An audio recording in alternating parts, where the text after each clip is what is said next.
દોસ્તો, મારી ગુજ્જુની મોજ ચેનલમાં આપનું સ્વાગત છે। આજના વિડીયોમાં આપણે વાત કરવા જઈ રહ્યા છીએ કે શિલ્પા ભાભીને આજે રણજીતભાઈએ નોકરાણી કહ્યું। અરે દોસ્તો, એમને કઈ બાબતથી કહ્યું? તેમના મમ્મીએ આજે શિલ્પા ભાભીને વિડીયો કોલમાં કહ્યું કે હવે આવતા રહો, ઘર કામ કરવાનું છે।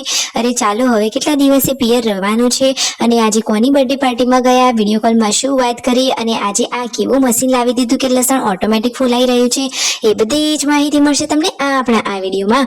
મારી ચેનલ ઉપર નવા હોય તો ચેનલને ફટાફટ લાઈક શેર એન્ડ સબસ્ક્રાઇબ કરી દો। Full video in life of Thakor channel દોસ્તો, ફૂલ વિડીયોની લિંક ડિસ્ક્રિપ્શનમાં મૂકેલી છે, ત્યાં જઈ તમે આખો વિડીયો વોચ કરી શકો છો। આવી ટૂંકી ટચુકડી લાઈવ લેટેસ્ટ ટ્રેન્ડિંગ માહિતી મેળવવા માટે કરી દો મારી ચેનલને ફટાફટ સબસ્ક્રાઇબ। તો ચાલો દોસ્તો, વધારે રાહ ન જોતા વિડીયોની શરૂઆત કરી દઈએ। વિડીયોમાં તમે લાઈવ જુઓ કે શિલ્પા ભાભીનો વિડીયો કોલ આવે છે।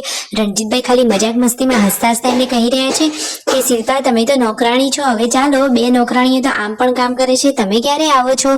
આ રીતે તો મજાક મસ્તી કરી રહ્યા હતા। આ પરિવારમાં કોઈને કોઈ વાતનું ખોટું તો લાગતું જ નથી અને આવો હસી મજાક ભર્યો પરિવાર હોય ત્યાં જ રહેવાની મજા પડી જાય। અને તેમના મમ્મી કહે છે કે હવે કેટલા દિવસ પિયર રોકાવાનું છે, ચાલો હવે આવી જાઓ। શું હવે રણજીતભાઈ ફિલ્મ શૂટિંગમાં કામ કરવાના છે? અહીંયા તેઓ ફિલ્મ માટે લોકેશન જોવા માટે આવ્યા છે। તો ફાઇનલી સાચે જ કઈ ફિલ્મ આવી રહ્યું છે કે તેઓ જાતે ફિલ્મ લખી રહ્યા છે? પાર્વતી ભાભીને કહ્યું કે હું જાઉં હવે ફિલ્મમાં। પાર્વતી ભાભી તો જુઓ મુંડી હલાવીને ના પાડી રહ્યા છે કે તમે ત્યાં જશો તો આ બધું કોણ કરશે? તો રણજીતભાઈ કહે છે કે મારા બે ભાઈઓ છે ને, એ કરી લેશે, હું તો જઉં ફિલ્મ ઇન્ડસ્ટ્રીમાં। તો શું દોસ્તો, તમને શું લાગે છે, રણજીતભાઈએ ફિલ્મમાં જવું જોઈએ કે નહીં? આમ તો એમનો લુક, એમનો ટ્રેડિશનલ એટલે કે તેમની રહેવાની સ્ટાઇલ તો હીરો જેવી છે, એટલે તેમને એ ફિલ્મનું કામ સેટ તો થઈ જ જાય। તમારું મંતવ્ય કોમેન્ટમાં અવશ્ય જણાવજો। સંજયભાઈ આજે બધા લોકોને કહી રહ્યા છે કે એક જોરદાર મજાની ખુશખબરી છે। શું ઠાકોર ફેમિલી હવે એક નવી શરૂઆત કરવા જઈ રહ્યા છે?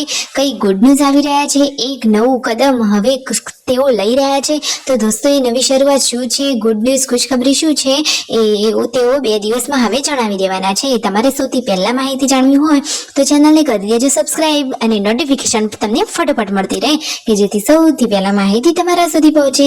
અહીંયા છોટું બેબીને તો સંજયભાઈ વાલથી રમાડી રહ્યા છે અને જુઓ, હવે છોટું બેબીને તેઓ ખોળામાં લઈને બેઠા છે ને ગુડ્ડુ તો તેના ભાઈને લાડથી રમાડી રહી છે। અરે, છોટું બેબીનું નામકરણ ક્યારે થશે? જ્યાં સુધી નામકરણ નહીં થાય ત્યાં સુધી તો એનું નામ છોટું બેબી જ રહેવાનું છે। બધા લોકો હવે ચાલ્યા બર્થડે પાર્ટીમાં, કોનો બર્થડે, કેવું સેલિબ્રેશન, કેવું ડેકોરેશન ને કેવી કેક। તો જુઓ તો ખરા કે તેમના રિલેટિવમાં જે આ બેન થાય એમના ભાણીબાનો હતો બર્થડે।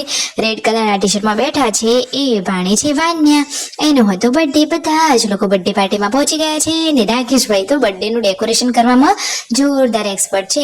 જમવામાં હતી સરસ મજાની દાળ બાટી, તો બધા જ લોકો અહીંયા સાથે જમવા પણ બેસી ગયા છે। જમી કરીને પછી બર્થડેનું સેલિબ્રેશન કરવાનું છે। તો ફાઇનલી બધા સાથે જમી લીધું અને જુઓ તો ખરા, મસ્ત મજાના બાટા તૈયાર છે અને દાળ। આ બાજુ પૂનમ ભાભી ઘરે રસોઈ બનાવી રહ્યા છે। રણજીતભાઈ આ પાર્ટીમાં ગયા નથી તો તેમના મમ્મી પપ્પા, રણજીતભાઈ અને પૂનમ ભાભી આ 4 જણા તો ઘરે છે। અરે છોટું બેબીને થોડું ભૂલી જવાય, એટલે કે કુલ 5 સભ્ય થયા અને બાકીના બધા ગયા હતા બર્થડે પાર્ટીમાં। તો અહીંયા ઘરે પણ જમવાનું પૂનમ ભાભીએ બનાવી દીધું અને બધા લોકો જમવા માટે પણ બેસી ગયા। હવે બર્થડે પાર્ટીનું સેલિબ્રેશન થઈ રહ્યું છે। આજે મસ્ત મજાની પેરોટ કલરની સાડી પહેરી એ ભાણીબાના મમ્મી છે અને બાજુમાં બ્લુ કલરનું ફ્રોક પહેર્યું એ જ ભાણીબાનો બર્થડે છે।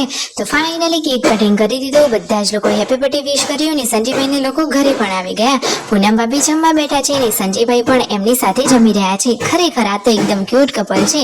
આ બંનેનો તો અનહદ પ્રેમ છે, એકબીજાની સાથે હળીમળી રહેવાનું અને હસતા સ્માઇલ જ કરતા રહેવાનું, હંમેશા આમ ખુશ રહે। સબસ્ક્રાઇબ।